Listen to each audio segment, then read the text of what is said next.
Hey everyone, welcome back to my channel. So in today's video I'm talking about my best tips, secrets, advice for surviving a hostel, in hopes that when we eventually get to go out and travel again, you will be 100% prepared to have the best stay that you possibly can in a hostel.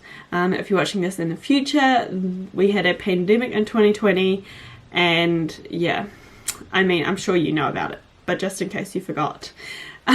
So without further ado, let's jump into it. So first I thought I would share with you like my do's and don'ts of staying in a hostel, and then go into some products that will hopefully make your hostel stay a little bit easier. So there's just some general, almost like unspoken rules. I don't know why I keep doing air quotations, but yeah, unspoken rules of dorm room etiquette. Quick preface, just in case you've never stayed in a hostel before or never heard about hostels, most of the time you'll be staying in a dorm room and you can choose how many people those like dorm rooms hold, usually anywhere from like 4 beds to I don't know, I think the most I've stayed in was 33 beds, but I've heard of ones of up to like 40, I think. And most of the time like there's mixed dorms, and then usually there's at least a few female only dorms if you want to stay in female only dorms. And then I think I've come across a couple places that had male only dorms, but they're pretty rare. Anyways, so basically you want to minimize the amount that you annoy people, because you're all sharing this like small space, and sometimes yes, they can be a bit cramped and a bit gross, but I mean, like, it's communal accommodation, what do you expect? So the first thing is, don't make too much noise if you're leaving really early in the morning or checking in really late at night.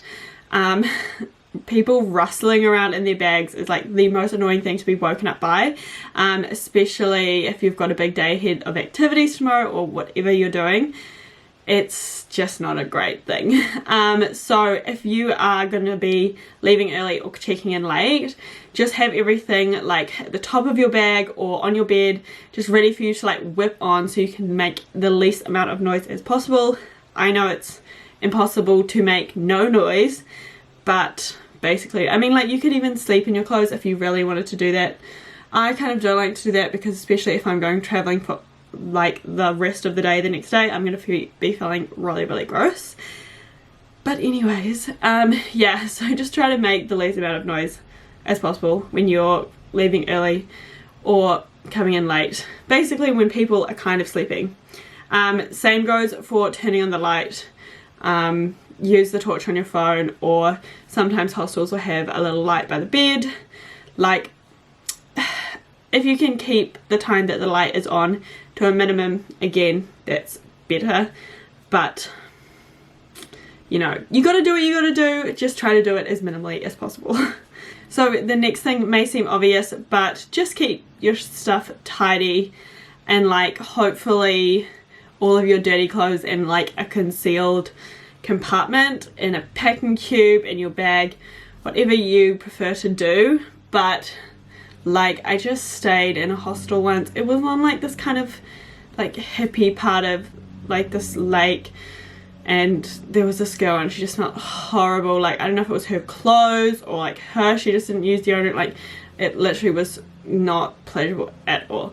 So yeah, you just kind of want to be courteous to everyone else, and I'm hoping that everyone else will be courteous to you as well.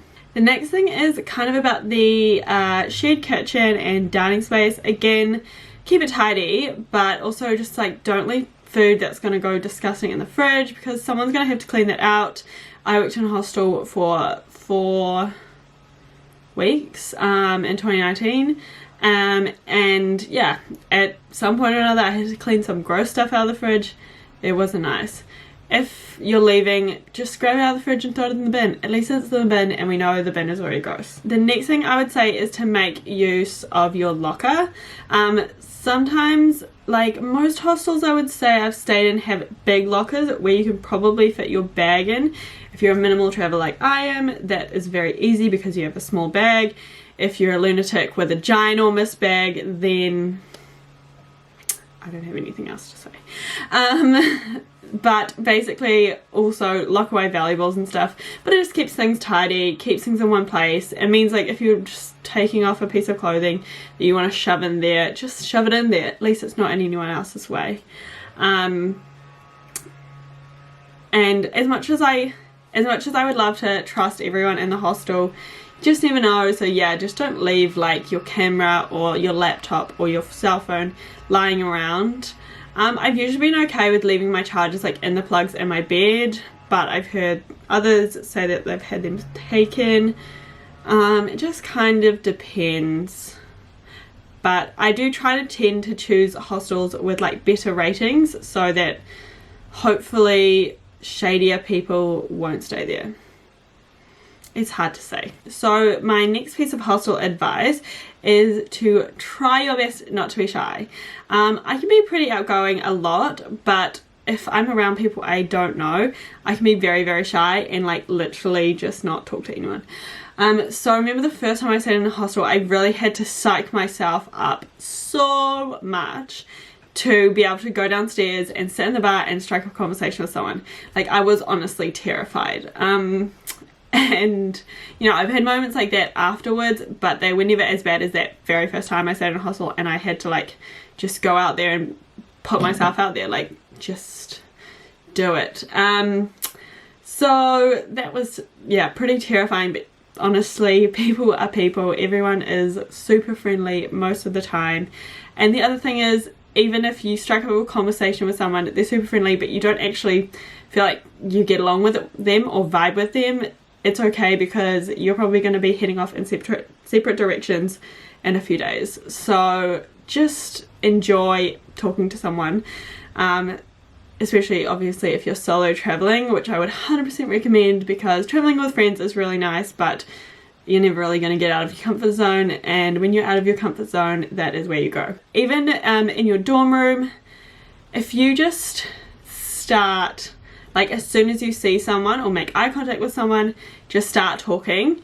It honestly makes it 10 times easier than if you wait, because as soon as you start waiting to talk to someone, it just gets more and more and more and more and more and more awkward. So like if someone walks into the room, just say, "Hi, how are you? I'm Kate." Well, you don't have to do it straight away, but you know, like just start up a conversation. And even if that's the only time you ever talk to that person, like you'll feel more relaxed, they'll feel more relaxed. And I think that's the other thing about like feeling like things are safe. If you're talking to the people and getting to know the people in your dorm room, you're probably less, like, not saying you're going to trust them 100% completely, but you're less likely to feel like there's sketchy people. Whereas if you don't know anyone in your dorm room, you're like, I don't know who's in here, I don't know if my stuff's going to be safe, etc, etc. The next advice I have to make friends in a hostel is to take part in group activities. Loads of hostels will often have like nighttime activities where it'll be like a pub crawl or a games night, or just, I don't really remember much else. I did a lot of pub crawls and drinking games, which are obviously really fun. You don't have to drink, or you know, you can always drink, but just you don't have to drink in excessive amounts. Just stay, you know, within your boundaries to an extent in terms of safety. But yeah, just get involved, get amongst, and you'll feel much better. Oh, sometimes hostels have like dinner nights as well. Those are really fun.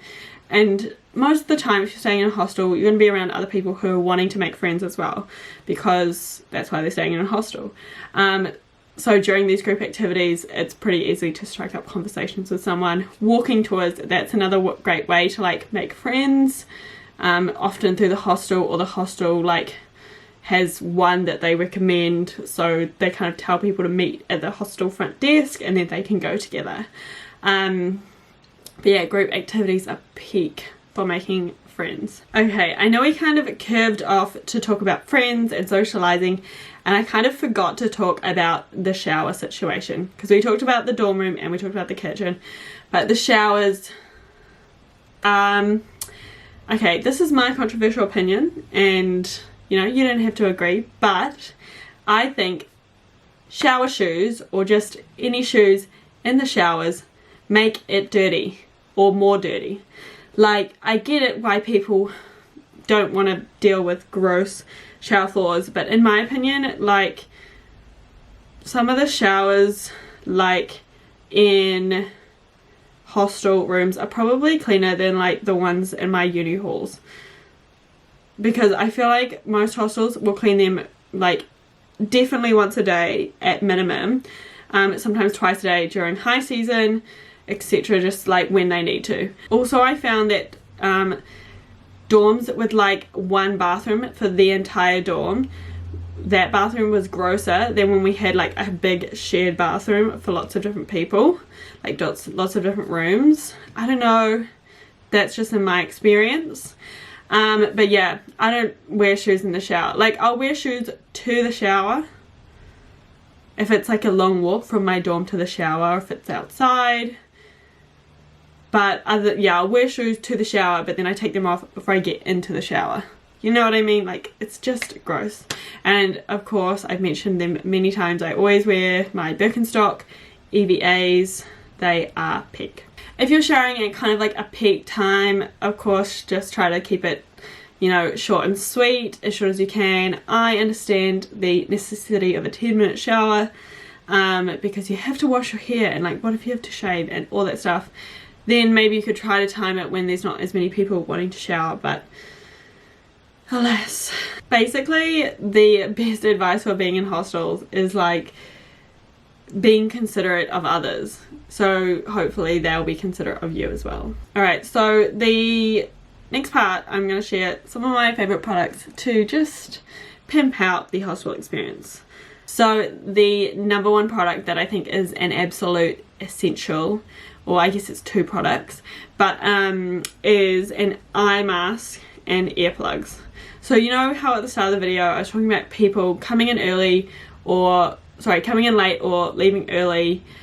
Having these two products kind of just eliminates the risk factor, or really lowers the risk factor of you being woken up by those people, because you've got your eye mask, stops the light coming in, and you've got your earplugs, stops the sound coming in. So just, if you're serious about getting some sleep, go for these. Or sometimes people as well will come in late after partying, but maybe you've got an early flight, so it kind of works both ways. Hopefully they're not too loud when they come in to party, and hopefully you're not too loud when you leave in the morning and they're super hungover. So, but you know, if you've got these, then you're just mitigating all, if not any, if not all, risk of being woken up. To go along with the shower situation, this is the product that you need. A little mesh bag, like what are they called, like a reusable mesh grocery bag. The reason I like the mesh one as opposed to just a normal tote bag is for two main reasons. Obviously because it's mesh, if you put anything wet in there like a towel or something, it's not, you know, there's air, it will dry, and it won't like wet the entire bag. And the second reason is because it opens like kind of wide and it's a bit more like loose and free. If you've got like a square or rectangle tote bag, it's kind of hard to like reach into the bottom and like get stuff out. This is so easy. I just hang up one side and leave the other side dangling, and you can kind of find everything you need in there, or your clothes, and some toiletries. And when you're going into the shower, I always just took what I needed for the shower. So like shampoo, conditioner, body wash, and a razor. That's pretty much it. And then I did all the rest of my skincare basically like back in the dorm room, so I could just minimize the amount of things that I was bringing. But yeah, you need this. The other thing is, this is kind of for the shower, but again, like I said, I basically took nothing into the shower or like actual bathroom, because I just like to just reduce the stress and take these small just the products I need in the shower. But having a toiletry bag that you can hang up, let's say on like the corner of your dorm bed, your bunk bed, or you know, if there's a hook you want to hang it up on, that is great. So then you can just grab stuff if there's not a lot of like surface space, like a side table or something to put it on. as well, but also having something that is able to stand up on its own like this, because I had one previously that was great for hanging up, but like if I had to put it on my bed I had to like fold it, unfold it, and it was just like really irritating. So now I can just plop this on my bed on the corner and just grab the stuff out that I need, or if I just need to grab something quickly at the top I don't have to like open the whole thing. It's much easier. Sorry, I forgot to mention this is the North Face travel canister, I think in a size small. It's my current go-to, but there are many on the market and you can choose your favorite one. The next thing I wanted to mention is a travel adapter, but with 2 USB ports. A lot of modern hostels will have USB ports next to the plugs, but not every hostel, and especially if you're traveling to small remote towns, just don't expect much. Just expect them to have a plug. That's it. So this is great because it's a universal one. So this is like the UK plug and Hong Kong. Then this is like the Asia and America. And where is it? I can take this thingy out and plug it in the front of here. And then you've got Europe and some parts of South America as well. And Africa, I think. Oh, I can't remember. You can Google the country you're going to, what plug type it is, but again, yeah, it's pretty handy. So those are the 3 main plug types. There's heaps of different ones, but they're the 3 main ones that you'll need. And of course this is from a New Zealand plug, so New Zealand and Australia, so the in thing is just that. But you can get fancy ones nowadays that you can have any kind of like input and any output, but this was like the cheapest one. I think it was like $20 or $30 New Zealand. So yeah, super cheap, super easy. But yeah, having the 2 USB ports is super handy for charging cameras, your phone, etc. And then I just use this to charge my laptop. Boom. Now, some people recommend bringing like a long power cord, like a multi-plug thing. I'm like, no, I'm a minimal traveler. This is all I have. This is my life. So the last thing is just this little combination lock. Nothing too revolutionary, but it's just handy to lock your locker because not all lockers have locks. Lock it up. Yeah, like I said in the beginning, you want to put your valuables away, and just you can put your whole bag in there as well. It's super handy. So I think that is everything I wanted to talk about in this video. If I missed anything or you have any more questions, please leave them down below. Let's chat. I would love to hear more from you. If you found this video interesting or helpful, please give it a thumbs up. I'd really appreciate it, and subscribe as well down below because I would just love to have you here as part of the channel. Let's grow a little, let's live a little, and let's all be minimal travelers together so that we can live our best traveling lives in the future, hopefully soon. Anyways, thank you guys so much for watching. Thank you to everyone new who subscribed. I really appreciate it, and I will see you guys next time. Bye.